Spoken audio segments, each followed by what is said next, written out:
بیانات ہوتے جا رہے ہیں، ایک ایک موضوع پر علماء کرام جو ہے پوری انتہائی گفتگو کر رہے ہیں، لیکن پھر بھی اس کے باوجود ہم شادی کی تقاریب میں دیکھتے ہیں کہ خطبہ نکاح کی وہ اہمیت اور ان آیات پر وہ توجہ آج کی نوجوان نسل کی مکمل طور پر شاید ختم ہوتی چلی جا رہی ہے۔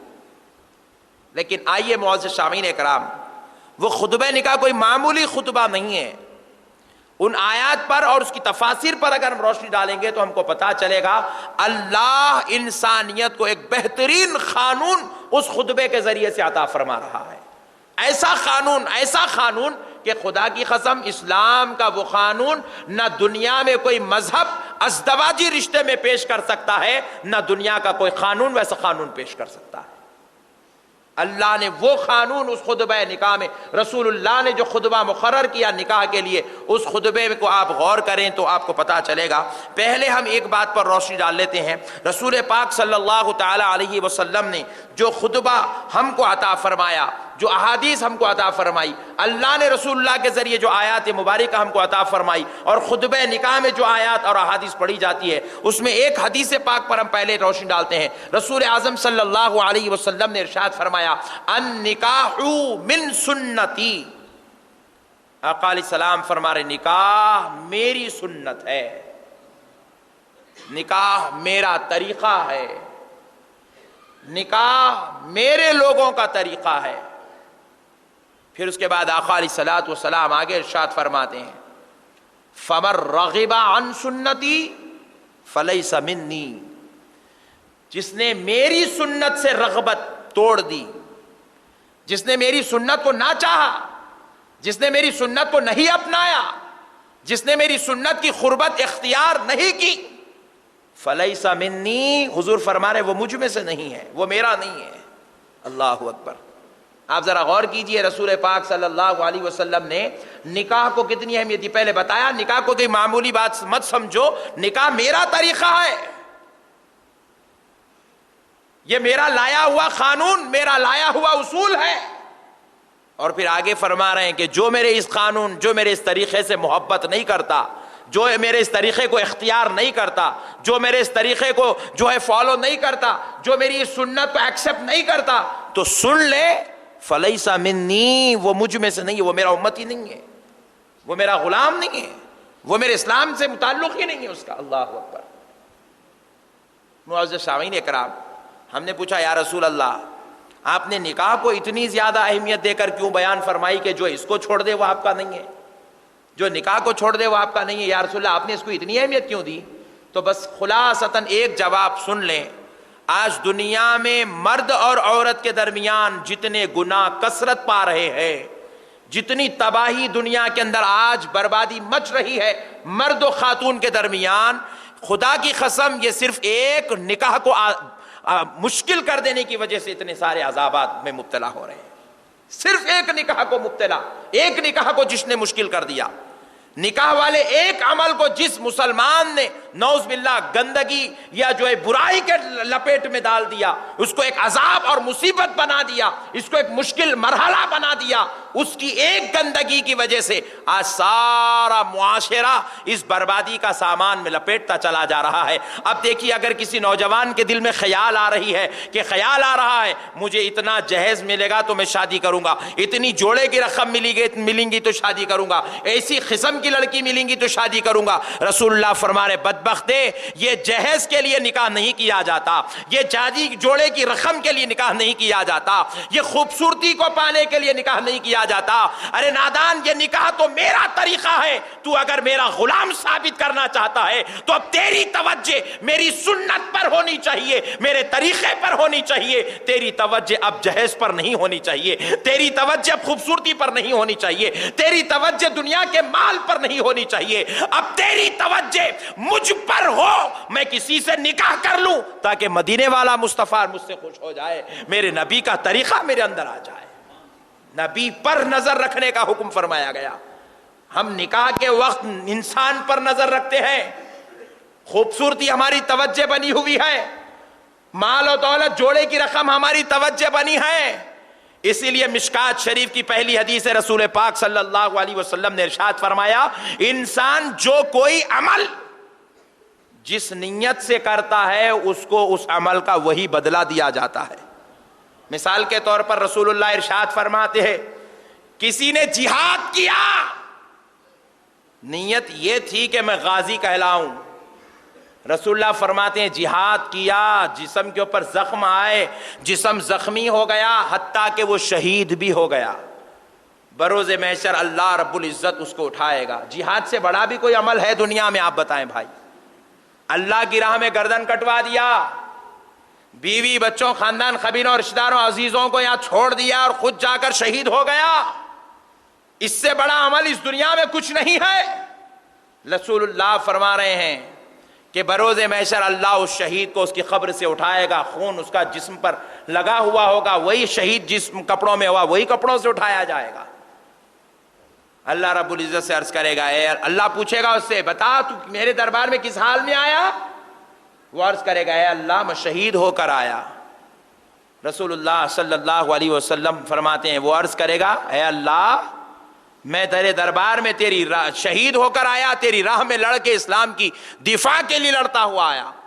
اللہ رب العزت فرمائے گا تو کذاب ہے, تو جھوٹا ہے, تو جھوٹ بول رہا ہے. اللہ اکبر.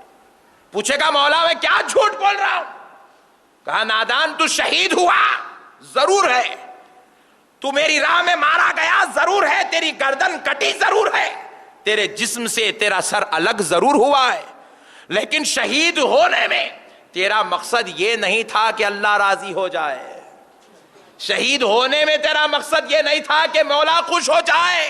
شہید ہونے میں تیرا مقصد یہ نہیں تھا کہ اسلام کا جھنڈا سارے جھنڈوں میں سب سے افضل اعلیٰ درجے پر چلا جائے, بلکہ تیرا مقصد یہ تھا کہ تیری شہادت کے بعد لوگ تجھے شہید شہید کہہ کر پکارے, تیرے گھر پر شہید نام کی تختی لگ جائے, لوگ تیری اولاد کو شہید کا بیٹا کہہ کے یاد کرے, لوگ تیری بیوی کو شہید کی بیوی کہہ کر پوچھے دیکھ تیرے مرنے کے بعد تیرے گھر پہ شہید نام کی تختی بھی لگ گئی. تیری نیت تھی لوگ تجھے شہید بولے, تیری شہادت کے بعد تجھ کو جو ہے شہید شہید کہہ کر پکارا گیا, تیرے نام کے ساتھ شہید لگایا گیا, تیری اولاد کے نام کے ساتھ شہید لگایا گیا. تیری جو نیت تھی وہ دنیا کے حد تک تھی, دنیا میں پوری ہو گئی, اب نکل جا ہمارے دربار سے, یہاں تجھے کچھ ملنے والا نہیں ہے. اللہ اکبر. اللہ فرشتوں کو حکم دے گا, حدیث پاک ہے, میں اپنی بات نہیں سنا رہا ہوں, حدیث ہے, اللہ حکم دے گا. رسول پاک علیہ السلام فرماتے اللہ حکم دے گا اس کو ناک کے بل گھسیٹتے ہوئے دوزخ میں پھینک دو. اللہ. پتا کیا چلا؟ عمل چاہے کتنا ہی بڑا کیوں نہ ہو, نیت درست نہیں ہے تو عمل بیکار ہے. آج ہمارا نوجوان نکاح کر رہا ہے, کئی لوگ ہم سے ملتے ہیں بولے مولانا اگر 5 لاکھ وہ ماں باپ دینے کو تیار ہے تو میں نکاح کر لوں گا. مطلب یہ ہے سنت کی خاطر نکاح نہیں ہو رہا ہے, دولت کی خاطر نکاح ہو رہا ہے. لوگوں کا نے اربوں خربوں روپیہ رہا تو لوگ کچھ نہیں کر سکے. یہ 5 لاکھ لے کے کیا کرے گا, 1 لاکھ لے کے کیا کرے گا, 2 لاکھ لے کر کیا کرے گا, یہ کسی کی خوبصورتی کو لے کر کیا کرے گا. کسی کی خوبصورتی کسی کے لیے نجات کا سامان نہیں بنتی, کسی کی دولت کسی کے خبر کے عذاب کو نہیں روک سکتی, کسی کی جوڑے کی رقم کسی کو جو ہے اللہ سے جنت نہیں دلا سکتی, کسی کی مال و دولت, کسی کے بڑے شادی خانوں کی شادیاں کسی کو اللہ کے دربار میں مقبول نہیں بنا سکتی. مگر خدا کی قسم ایک غلام یہ نیت کر لے میں نکاح اس لیے کر رہا ہوں مصطفیٰ کی سنت پہ عمل ہو جائے اور میرے نبی کا صدقہ نصیب ہو جائے. اللہ کی قسم اللہ کے گھر بیٹھ کر کہہ رہا ہوں, اس نیت سے جو نکاح کر لے اس سے جو اولاد پیدا ہوگی وہ اولیاء اللہ پیدا ہوں گے, وہ حافظ قرآن پیدا ہوں گے, وہ علماء دین پیدا ہوں گے, اللہ کے چہیتے لاڈلے اور پیارے پیدا ہوں گے. میرے پیارے بھائیوں, نظر اس پر رکھو اللہ نے جس کے قدموں کے نیچے دولت رکھی ہے. یہ کسی سسر کی دولت پر یا سسرال کی دولت پر نظر رکھنا کوئی کمال کی بات نہیں, اس کا نام نوجوانی نہیں ہے. نظر اس نبی پر رکھا جائے جو ایک نظر پھیر دے تو تم بادشاہوں میں شمار کیے جا سکتے ہو. نبی کی اگر ایک نظر ہو جائے تو تم کہاں سے کہاں جا سکتے ہو, کدھر سے کدھر جا سکتے ہو.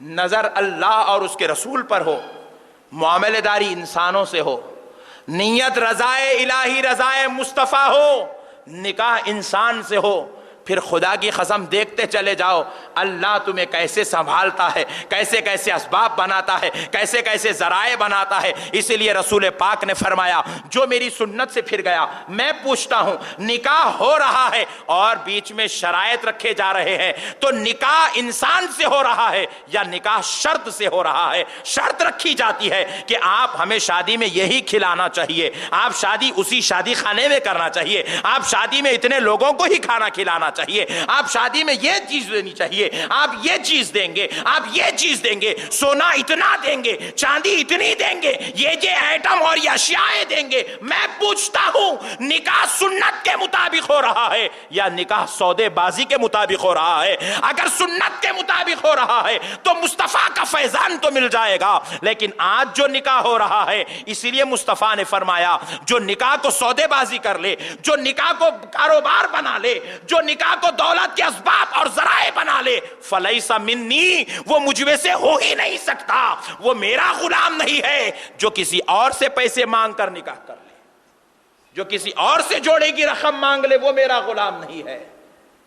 ایک پیاری بات سناتا ہوں نوجوانوں کو۔ آپ کو تو معلوم ہے اس دنیا کے اندر نت نئے انداز کے جھگڑے چلتے ہی رہتے ہیں ہر روز۔ ایک اللہ کے محبوب بندے تھے، بہت بڑے عالم دین تھے، اپنے علاقے کی جامع مسجد کے خطیب تھے۔ ان کے بیانات کی زور اور شور عوام الناس کے دلوں پر زنگوں کو دھونے اور ایمان کو مضبوط کرنے کا کام کر رہی تھی۔ بعض طبقے کے لوگوں کو ان کی وہ زور بیانی برداشت نہ ہوئی تو کہہ دیا گیا اگر اس جمعہ وہ مولانا ممبر پر چڑھیں گے تو ان کو گولی مار دی جائے گی۔ مولانا کو اطلاع ہوئی 2 دن پہلے کہ آپ کو جمعہ کے دن گولی مارنے والے ہیں، آپ جمعہ مت آئیے، جمعہ مت آئیے، جمعہ مت آئیے۔ مولانا بولے کون مجھے گولی مارے گا، میں اپنا تحفظ خود کروں گا۔ تحفظ کی نیت سے ایک چھوٹی پسٹول جیب میں رکھ لے کہ وہ بھی جمعہ کے میدان میں آ گئے۔ اب ان کے شاخ دیکھے کہ اب ہمارے حضرت کے ساتھ کوئی بدترین سلوک ہونے والا ہے، بڑی سیکیورٹی اور باڈی گارڈز پورے جو ہے مضبوطی کے ساتھ کھڑے۔ مولانا جمعہ پڑھائے، کوئی بھی نہیں مارا، خالی ڈرا کے چھوڑ دیا، چلا گیا، قصہ ختم، جمعہ ہو گیا، رات میں سو گئے۔ رسول پاک صلی اللہ علیہ وسلم وہ محبوب کے خواب تشریف لائے۔ سرکار تشریف لا کے فرماتے ہیں کیا آپ نے آج خطبہ نکاح میں ہمارے ممبر پر بندوق جیب میں رکھ کے کھڑی تھی؟ کیا آپ کو ہماری ذات پہ بھروسہ نہیں تھا؟ اللہ اللہ، کیا ہماری حفاظت پہ آپ کو بھروسہ نہیں تھا؟ کیا آپ کو یقین نہیں تھا آپ جس نبی کی محبت میں لڑ رہے ہیں وہ نبی آپ کے ساتھ ہے؟ کیا آپ کو یقین نہیں تھا جس خدا کی وحدانیت کا ڈنکا آپ بجا رہے ہیں وہ خدا آپ کے ساتھ ہے؟ جب اللہ اور اس کا رسول آپ کے ساتھ تھا تو آپ کو غیروں کی مدد لینے کی کیا ضرورت تھی؟ اللہ اللہ، بلا تشبیہ اور بلا تمثیل۔ ہے نوجوانوں، تھوڑی دیر کے لیے سوچو، تم کسی سے 2 لاکھ 4 لاکھ 6 لاکھ 10 لاکھ بھی لو گے تو کیا کر سکو گے؟ اجی 10 لاکھ بھی لوگے تو تمہیں وہی 3 ٹائم کھانا ہے، 1 کروڑ بھی لوگے تو وہی 3 ٹائم کھانا ہے۔ اور اگر نہیں لوگے مصطفیٰ پر اگر عقیدہ اور بھروسہ رکھ کے دیکھو، خدا کی قسم تم جہاں کاروبار کے لیے قدم رکھو گے اللہ وہاں سے برکت عطا فرمائے گا۔ غیر کے مال پہ بھروسہ رکھنا کمال نہیں ہے میرے بھائی، جس کے صدقے میں آپ پیدا ہوئے، جوان ہوئے، شادی کے لائق ہوئے، اس خدا اور اس نبی کے ذات پر، ان کے وسیلے پر بھروسہ رکھنا کمال کی بات ہے۔ اب تک اتنوں میں سے ہم میں سے کروڑوں لوگوں نے جوڑے کی رقم لی، کسی نے 5 لاکھ لی، کسی نے 2 لاکھ لی، کسی نے 4 لاکھ لی، 1 لاکھ لی۔ ایک تو بھی بتاؤ جو جوڑے کی رقم کے بلبوتے پہ امیر ہوا، ایک تو بتاؤ جو جوڑے کی رقم کے بلبوتے پہ صحیح سیٹل ہو گیا، کاروبار سے لگ گیا، تجارت سے لگ گیا۔ ایک بھی آپ نہیں بتا سکتے۔ اجی جو سیٹ ہوتا ہے وہ اللہ کے فضل پہ ہوتا ہے، جوڑے کی رقم پہ نہیں ہوتا میرے بھائی۔ اور اللہ کا فضل کہاں ہوتا ہے؟ جب نکاح کو سنت سمجھ کے کیا جائے تو فضل ہوتا ہے، اگر نکاح کے ساتھ سودے بازی کی جائے تو اللہ کا عذاب ہوتا ہے۔ ویسے لوگوں کے پاس اولاد بھی صحیح نہیں ہوتی، ویسے لوگوں کے گھر میں فرما بردار اولاد نہیں ہوتی، ویسے لوگوں کے گھر راحت پہنچانے والی، اللہ کو سجدے عبادت کرنے والی اولاد نہیں ہوتی۔ جو لوگ اسباب پر نظر رکھتے ہیں وہ اسباب کے غلام بن کے دنیا سے چلے جاتے ہیں، لیکن جس کی نظر اصل پہ ہوتی ہے، اصل ان کو دنیا میں بھی فضل فرماتی ہے، آخرت میں بھی فضل فرماتی ہے۔ اسی لیے آقا علیہ السلام نے فرمایا جس نے میرے طریقہ، اور حضور کا طریقہ کیا ہے؟ جوڑے کی رقم لینا حضور کا طریقہ نہیں ہے، حسن و جمال اور خوبصورتی کو دیکھنا حضور کا طریقہ نہیں ہے۔ اللہ معاف کرے، آپ کے گھروں میں اگر آپ کے رشتوں میں ایسا ہو رہا ہے نوجوان بھائیوں، تو اللہ کے واسطے اپنے امی کو روکو، آپ کی بہنیں یا آپ کی بھابھی اگر ایسا حرکت کر رہی ہے تو آپ کے لیے آپ ان کو روکو۔ حور جیسی بچیاں گھروں میں بیٹھی ہے، ہماری مائیں اور بہنیں جاتی ہے اور ان کو دیکھتی ہے، واپس آتی ہے گھر کو۔ خیر کسی کے گھر میں کوئی ریفریشمنٹ کر لے، کھانا کھا لے تو کوئی بری بات نہیں ہے، بہت اچھی بات ہے۔ آپ اگر کسی کے گھر میں کھانا کھاتے ہیں تو اس کی برکت سے اللہ اس کے گھر میں اور صدقہ اور خیرات عطا فرماتا ہے، اور برکتیں ہوتی ہے۔ آپ کسی کے گھر جا کے کھانا کھائے کوئی بری بات نہیں، اچھا کرے، روزانہ ہر ایک کے گھر میں جا کے کھاتے رہیے، جس کے گھر میں جتنے مہمان آئیں گے اتنی برکت بڑھتی چلی جائے گی۔ لیکن افسوس کی بات یہ جب واپس آتے ہیں پوچھتے ہیں کیا ہوا، ماشاءاللہ وہ حور پری آپ کو نظر آئی، پسند آئی کہ نہیں آئی؟ سب اچھا ہے، 2 انچ کم ہے، بولے سب اچھا ہے، بال چھوٹے ہیں، بال سے شادی ہو رہی ہے؟ نہیں، 2 انچ سے شادی ہو رہی ہے، سب اچھا ہے، لیکن بچی خالی انٹر پڑھی ہوئی، ڈگری ہوتی تو اچھا تھا، تو شادی ڈگری سے ہو رہی ہے۔ توجہ کہاں ہے ہماری؟ ہم کدھر جا رہے ہیں؟ ہم کون ہیں؟ یہ شادیوں میں بالوں کو دیکھنا، شادیوں میں لوگوں کی بچیوں کی ہائٹ کو دیکھنا، شادیوں اور رشتہ داریوں کے معاملات میں جو ہے انسان کے پاس جائیں اور انسان کے اندر نعوذ باللہ اس کی ڈگریوں کو دیکھیں، یہ مسلمان کا نہیں، یہ یہودی کا طریقہ ہے، یہ عیسائی کا طریقہ ہے، یہ مجوسیوں، مشرکوں اور کافروں کا طریقہ ہے، مسلمان کا طریقہ نہیں ہو سکتا۔ میں ایک بات پوچھتا ہوں، آج اگر ہمارے گھر میں مثال کے طور پر 6 فٹ کی لڑکی چاہیے تھی، 5 فٹ کی آئی، تو کیا میرے بھائی وہ 5 فٹ والی انسان نہیں ہے؟ کیا وہ 5 فٹ والی سے اللہ جو اولاد دے رہا ایسا ہے کہ 6 فٹ والی کو سونے والا لڑکا پیدا ہوتا ہے، 5 فٹ والی کو چمڑے والا لڑکا پیدا ہوتا ہے؟ ایسا کوئی قانون ہے کیا؟ کیا ایسا کہیں لکھا ہوا ہے؟ اللہ نے فرمایا بال کم ہے تو بیماریاں زیادہ ہوتے ہیں، بال اچھے ہو تو پورا خاندان، پورے سسرال والوں کو موت نہیں آتی؟ ایسا کوئی رشتہ اللہ نے قانون بنایا ہے؟ کہاں مسلمان کی عقل جا کے پڑ گئی؟ جبکہ ہمارے اندر 1 کروڑ عیب پڑے ہوئے ہیں، اور ہم نعوذ باللہ اپنے عیبوں کو چھوڑ دیے۔ آپ جا کر کسی کی لڑکی کے تعلق سے یہ کہہ رہے ہو 2 انچ کم ہے، تو خدا کی قسم سنو، تم نے کسی کے بال کے کم ہونے کا عیب نکالا یا اس کی ہائٹ کے کم ہونے کا عیب نکالا، وہ انسان اپنے اختیار سے ہائٹ لے کر یا بال لے کر یا حسن لے کر یا جمال لے کر یا کالا رنگ لے کے پیدا نہیں ہوتا، اس کو اس کے رب نے پیدا کیا، تم نے اس کو نہیں۔ رب کی خلقت میں تم نے عیب نکالا ہے، رب کے پیدا کرنے میں تم نے عیب نکالا ہے۔ اب جو رب کو عیب نکالے، بتاؤ کیا اس کے گھر فضل ہو سکتا ہے؟ کیا اس کے گھر شادی ہو جائے تو اللہ کا کرم ہو سکتا ہے؟ کیا اس کے گھر کوئی بہو آ جائے اور پھر خیر کی بات ہو؟ کیا ایسا ہو سکتا ہے؟ جو 50 لڑکیاں دیکھے اور 51 لڑکی لائے پھر وہ ڈوری کیس نہ کرے، کیا ایسا ہو سکتا ہے؟ میرے بھائیوں، اللہ کے واسطے اللہ کے بندوں میں عیب نکالنا چھوڑو۔ آج مرد حضرات تو ایسا نہیں کرتے ہیں، یہ ہماری مائیں اور بہنیں بہت کرتی ہیں، یہ عورتوں کو کام کچھ نہیں رہتا ہے، جاتے ہیں لوگوں کے گھر میں عیب نکالتے ہیں، لوگوں کی بیٹیوں میں عیب نکالتے ہیں۔ میرے پیارے بھائی، آج ذرا ہمیں اللہ اور اس کے رسول کی طرف، دین کی طرف رغبت کرنے کی شدید ضرورت ہے، اسلام کو سمجھنے کی ضرورت ہے۔ آؤ میں ایک پیاری سی بات آپ کو سناتا ہوں۔ میرے پیارے آقا رحمت والے نبی صلی اللہ علیہ وسلم کے پاس ایک خاتون آتی ہے، آ کر پوچھتی ہے یا رسول اللہ، میں اپنے بیٹے کا رشتہ فلاں لڑکی سے کرنا چاہتی ہوں، آقا اگر آپ اجازت دے دیں، آپ اگر اجازت مرحمت فرما دیں تو یا رسول اللہ میں اپنے لڑکے کا رشتہ اس لڑکی سے کر لوں گی۔ صحابہ کی طبیعت ہی مشورہ کرتے تھے۔ آقا نامدار مدنی تاجدار علیہ السلام جانتے تھے وہ فلاں صحابی کی بیٹی ہے، صحابی کو بھی جانتے ہیں، صحابی کے گھر کو جانتے ہیں، اور نبی عالم الغیب ہے، ہر بات جانتے ہیں۔ نبی نے یہ نہیں فرمایا وہ لڑکی اچھی ہے جاؤ تم کر لو، بلکہ پیارے مصطفیٰ نے اصول دیا دنیا کو، آقا علیہ السلام نے فرمایا تم اس لڑکی سے رشتہ کرنا چاہتی ہو تو پہلے دیکھو وہ لڑکی کی سیرت کیسی ہے. کہہ دو ذرا سبحان اللہ. حضور نے بتایا پہلے اس کی سیرت. پہلے کیا چیز دیکھنا چاہیے بھائی؟ سیرت. حضور نے فرمایا دیکھو اس کی سیرت کیسی ہے. وہ صحابیہ کہتی ہے یا رسول اللہ وہ تو ہمارے مومن مسلمان بھائی کی بیٹی ہے, نیک اخلاق اور نیک کردار والی ہے. حضور نبی کریم علیہ الصلوۃ والسلام نے فرمایا پھر دیکھو اس کی دینداری کیسی ہے.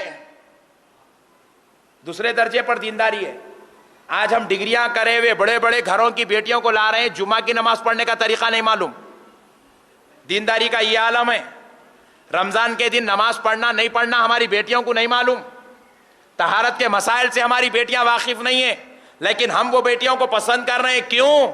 دولت مند باپ کی بیٹی ہے, 2 لاکھ روپے دے دے گا. بڑی عالی شان کالج کی ڈگریاں رکھی ہوئی ہم پسند کر لیے. رسول اللہ نے بتایا بچی کو دیکھنا ہو تو پہلے سیرت دیکھو. پھر فرمایا جب سیرت اس کی اچھی ہو, اخلاق اچھے ہو, کردار اچھے ہو, چال چلن اچھی ہو, نیکی کی طرف قدم اٹھانے والی لڑکی ہو تو پھر دیکھو اس کی دینداری کیسی ہے, اللہ سے تعلق جڑا ہے کہ نہیں ہے, سجدوں میں اس کو مزہ آتا ہے کہ نہیں ہے, سبحان ربی الاعلیٰ اس کی زبان پر ہے کہ نہیں ہے, قرآن کی تلاوت اس کی زندگی میں بسی ہے کہ نہیں ہے. کیوں؟ اگر ماں خود اللہ سے جڑی ہوئی نہیں ہو تو اب اولاد اللہ سے کہاں جڑی ہوئی پیدا ہو سکتی ہے. آپ اگر دین سے جڑے ہوئے ہیں تو خدا کی قسم یہ آپ کی ماں کی وجہ سے ہے, یہ آپ کی والدہ کی وجہ سے, آپ کے والد کی وجہ سے. جیسے والدہ اور والد ہوں گے اولاد میں اس کے اثرات پائے جاتے ہیں. میرے پیارے بزرگوں اور دوستو, پھر رسول اللہ نے فرمایا دیکھو دینداری ہے کہ نہیں ہے. جب دیکھ لیا دینداری ہے تو پھر آقا علیہ الصلوۃ والسلام نے فرمایا دیکھو وہ حسن والی ہے کہ نہیں ہے. حسن سے مراد گوری نہیں ہے. ہم لوگ گوری کو حسن سمجھتے ہیں. میں ایک سوال کرتا ہوں, ایک لڑکی تو بہت زیادہ گوری ہے, انتہائی گوری ہے, ایسی گوری آپ ہاتھ لگا دے تو بیچاری میل نظر آ جائے, مگر بیچاری کو جب تک آپ گلوکوز نہیں چڑھائے انہیں اٹھ کے کام نہیں کر سکتی. بولو حسن والی ہوئی؟ اتنی گوری ہے بیچاری کہ وہ ڈاکٹر کے پاس لے گئے تو ڈاکٹر بولا یہ ماں نہیں بن سکتی. بولو یہ حسن والی ہے جو ماں نہیں بن سکتی, جو بیچاری بغیر گلوکوز کے بغیر گولی کھائے کے کام نہیں کر سکتی. یہ حسن کہاں ہوا؟ رسول اللہ سے پوچھا گیا یا رسول اللہ حسن سے مراد کیا ہے؟ کیا خوبصورت ہو, گوری ہو, نور والی ہو؟ تو مصطفیٰ جان رحمت فرماتے نہیں, میری امت میں اضافہ کرنے والی ہو, جس کے اندر ماں بننے کا مادہ ہو, جس کے اندر اولاد زیادہ پیدا کرنے کی صلاحیت ہو, وہ حسن والی ہے. وہ صحت اس کے اندر ہو وہ حسن والی ہے. جس میں اچھی صحت ہو وہ حسن والی ہے. میرے پیارے بزرگوں, حسن سے مراد خوبصورتی نہیں ہے, ورنہ خدا کی قسم اللہ کی ہر بندی حسین اور جمیل ہے. اللہ کی ہر بندی خوبصورت ہے, کوئی بد شکل نہیں ہے, ہر بندی خوبصورت ہے. مگر یا حسن سے مراد اچھی اولاد دینے والی, زیادہ سے زیادہ بچے اور بچیوں کی ماں بننے کی صلاحیت جس میں ہو وہ حسن والی. جب پوچھا گیا کہ یا رسول اللہ الحمدللہ وہ صحت اور حسن والی بھی ہے, تو حضور پاک علیہ الصلوۃ والسلام آخر درجے میں فرماتے ہیں پھر دیکھو کہ وہ تمہاری خدمت کرنے والی ہے کہ نہیں ہے, تمہارے گھر کو سنبھالنے والی ہے کہ نہیں ہے, اس کے اندر یہ جذبہ ہے کہ نہیں ہے. کہیں ایسا تو نہیں آئی تمہارے بیٹے کو لے کے باہر چلے گئی, جب تک تم ویزا نہیں بھیجے میں باہر تمہارے امی کے گھر کو نہیں آتی ہوں, ایسا بولنے والی تو نہیں ہے. بولے اپنے ماں باپ کے گھر کو تمہارے گھر چھوڑ کر تمہارے گھر میں رہنے کی صلاحیت ہے کہ نہیں ہے. اس کے باپ نے اس کو ایسی تربیت کی کہ نہیں کی, اس کی ماں نے اس کو یہ تعلیم دی کہ نہیں دی, اس کے خاندان نے اس کو یہ سبق سکھایا کہ نہیں سکھایا کہ بیٹی کا اصل گھر اس کا سسرال ہوتا ہے, بیٹی کی اصل پرورش اس کے شوہر کے پاس اور اس کے ساس سسر کی نگرانی میں ہوتی ہے. اس کو یہ تعلیم دی گئی کہ نہیں دی گئی, اس کو یہ تربیت دی گئی کہ نہیں دی گئی, پوچھا جاتا ہے. حضور نے یہ 4 چیزیں شرط بتائی. پہلے سیرت دیکھو, چال اور چلن, کردار اور اخلاق, تہذیب اور تمدن. پھر دیکھو دینداری, نمازی, متقی, پرہیزگار, عابد اور زاہد ہے کہ نہیں ہے. جب تو کالج تھا نہ اسکول تھا, ڈگری تھی نہ انٹر تھا, ضروری امور خانہ داری جتنی چیزوں کی ضرورت ہوتی ہے اتنا پڑھی لکھی ہے کہ نہیں ہے. آج بھی یہاں جتنے بزرگ پڑھے ہیں پوچھیں ان میں سے کس کی بیوی انٹر کری ہوئی ہے. 7th کلاس تک 5th کلاس تک اگر کسی کی بیوی پڑھ لیتی تو بڑے کمال کی بات تھی. یہ آج کل کے نوجوان بچے ہیں جن کی بیویاں الحمدللہ انٹر پڑھی ہوئی ہیں، ڈگریاں کی ہوئی ہیں، ماسٹر ڈگری رکھتی ہے. لیکن میرے پیارے بھائی پہلے تو ایسا نہیں تھا. ہماری اپنی ماؤں کے بارے میں ہم سوچیں، ہماری مائیں کوئی ڈگریاں کی ہوئی نہیں تھی، ہماری ماؤں نے تو کالج کی صورت بھی نہیں دیکھی، ہماری ماؤں نے 10th کا ایگزام بھی نہیں لکھا تھا، لیکن خدا کی قسم ان کے گھر میں علماء، حفاظ، اللہ والی اولاد پیدا ہو رہی تھی. توجہ اس پر تھی دیندار ہے کہ نہیں. ہماری ماں نے کالج کو تو نہیں گیا لیکن خدا کی قسم تہجد گزار ضرور تھی. ہماری مائیں جو ہے لوگوں کے گھروں کے حالات اور گندگیاں برائیوں سے بچی ہوئی تھی اور اپنے شوہروں کے لیے جان قربان کرنے والی، ان کی اذیتوں اور تکلیفوں کو برداشت کرنے کا مادہ ان کے اندر ضرور تھا. ان کے والدین نے ان کو یہ تربیت دی تھی. آج کیا ہو گیا؟ آج بیٹیوں کی تربیت غلط ہو رہی ہے. باپ خود اپنی بیٹی سے کہتا ہے بیٹی جب تک صبر کر سکتی ہے کر لے، جس دن تیرا صبر ختم تو آ جا، میں جو ہے میں دیکھ لوں گا انہیں. اب رہتی انہیں گھر میں. میرے پیارے بھائی یہ غلط تربیت، رسول اللہ نے اسی تربیت سے منع فرمایا، کبھی پسند نہیں فرمایا. اسی لیے آقا علیہ السلام فرماتے النکاح من سنتی، نکاح میری سنت ہے، میرا طریقہ ہے. یہ نکاح کے جو اسلوب ہے یہ میں نے بنائے، یہ شریعت تم کو میں لا کر دے رہا ہوں، یہ طریقہ تم کو میں دے رہا ہوں، یہ قانون میں دے رہا ہوں. جو اس قانون کے اندر گندگی پیدا کر دے گا فلیس منی، وہ مجھ میں سے نہیں ہے، وہ میرا امت ہی نہیں ہے، وہ میرا غلام ہی نہیں ہے. پھر اس کے بعد دیکھیں آج کے معاشرے کے اندر اس سنت کو کس گندگی کے ساتھ توڑا جا رہا ہے. بعض ہمارے نوجوان بھائیوں کو کہتے ہیں ماشاءاللہ عمر 28 سال ہو گئی، 30 سال ہو گئی، اب تک بھی شادی نہیں، ابھی بھی اپنے آپ کو چھوٹا بچہ سمجھتے ہیں. پوچھا گیا بھائی کیا بات ہے، آپ نے ابھی ماشاءاللہ 28 سال کے ہو گئے، 30 سال کے ہو گئے، ابھی آپ شادی نہیں کر لیتے؟ تو ہمارے نوجوان دوست جواب دیتے ہیں ابھی کیا مول صاحب ذرا سیٹ ہو جائے تو شادی کر لیں گے. ابھی کب سیٹ ہوتا میرے بھائی؟ سیٹ ہوتے ہوتے فٹ ہو گیا تو مشکل نہ بھائی، نہیں ابھی کب سیٹ ہوتے ہیں؟ 14 سال کی عمر تک آپ کو سیٹ ہونے کا تھا، اس لیے 10th کا ایگزام 14 میں خلاص، وہاں کے بعد سیٹنگ شروع ہونا آپ کی. آپ انٹر ڈگری میں آئے تک 18-19 سال تک آپ سیٹ ہو جانا، 20 سال 21 سال میں آپ کی شادی ہو جانا. قانون نہیں ہے. 28 سال ہو گئے، 30 سال ہو گئے، ابھی سیٹنگ چلی سیٹ ہوتا ہی نہیں بیچارہ. لیکن اسلام نے سیٹ ہونے کا ایک طریقہ بتلایا. ایک بات یاد رکھ لیں، بڑی جامع بات عرض کر رہا ہوں، آپ کسی مولانا صاحب سے سنیں یا نہ سنیں، کسی عالم نے آپ کو بتا نہیں معلوم، مگر میں بڑی جامع بات عرض کر رہا ہوں، حدیث اور قرآن کا نچوڑ بتا رہا ہوں.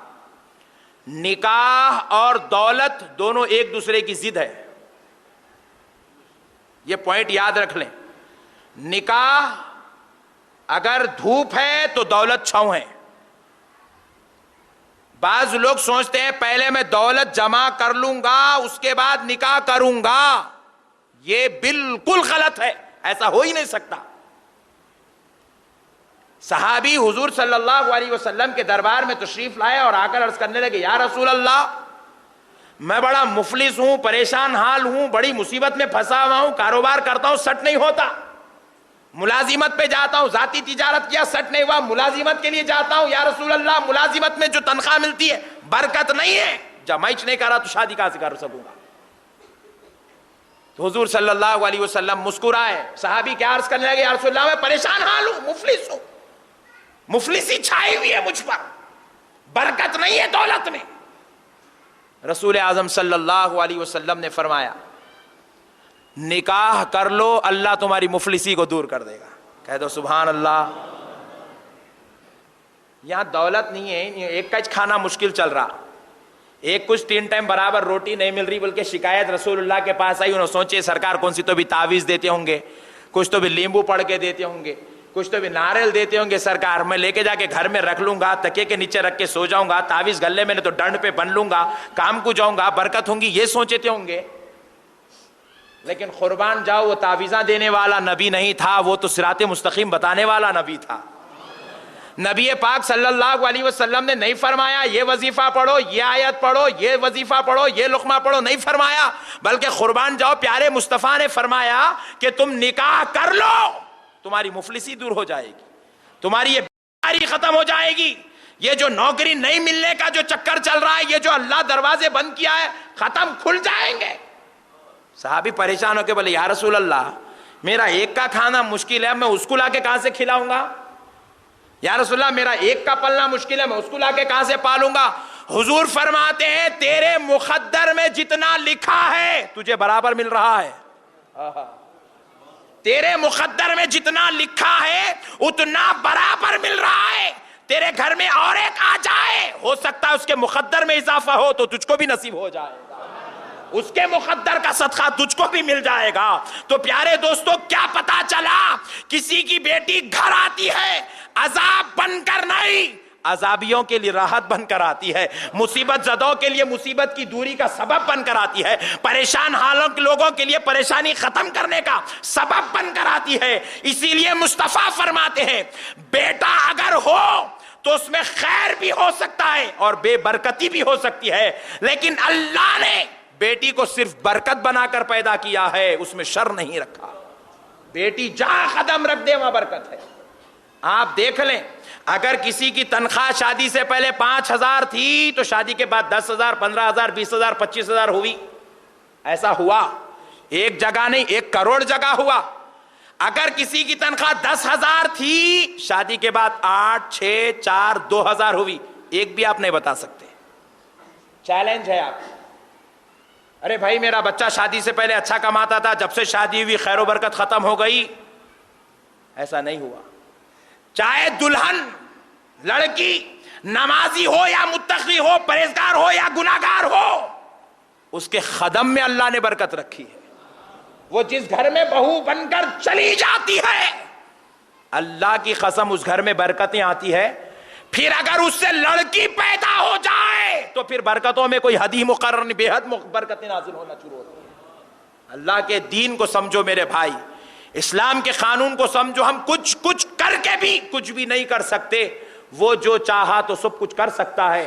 اسی لیے اپنے آپ پہ بھروسہ نہیں، اس کی ذات پہ بھروسہ، اپنی حکمت پہ ہوشیاری پر بھروسہ نہیں، اپنی عقل اور دانش پر، اپنی کمائی اور اپنی محنت پر گھمنڈ نہیں، اس کے فضل پر نظر رکھ کر کام کرو۔ خدا کی قسم حضور نے جو فرمایا النکاح من سنتی، ان کے خاطر نکاح کر لو، پھر اس کے بعد دیکھو اللہ کیسی برکت عطا فرماتا ہے، کیسے کاروبار میں تجارت میں اضافہ ہوتا ہے، کیسی ملازمتوں کے اندر نعمتیں بکھرا دی جاتی ہے، آپ اندازہ نہیں کر سکیں گے۔ اللہ اتنی رحمتوں سے، اتنی نوازشات اور اتنی عنایات سے سرفراز فرماتا ہے۔ اس لیے میرے بھائیوں، امید کرتا ہوں کہ بالخصوص میرے نوجوان دوست چھوٹی عمر میں جلد سے جلد جتنا ہو سکتا ہے شادی کریں گے، اور صرف سرکار کی خوشنودی، اللہ کی خوشنودی اور سرکار کی سنت کو ادائیگی کی نیت سے شادی کریں گے۔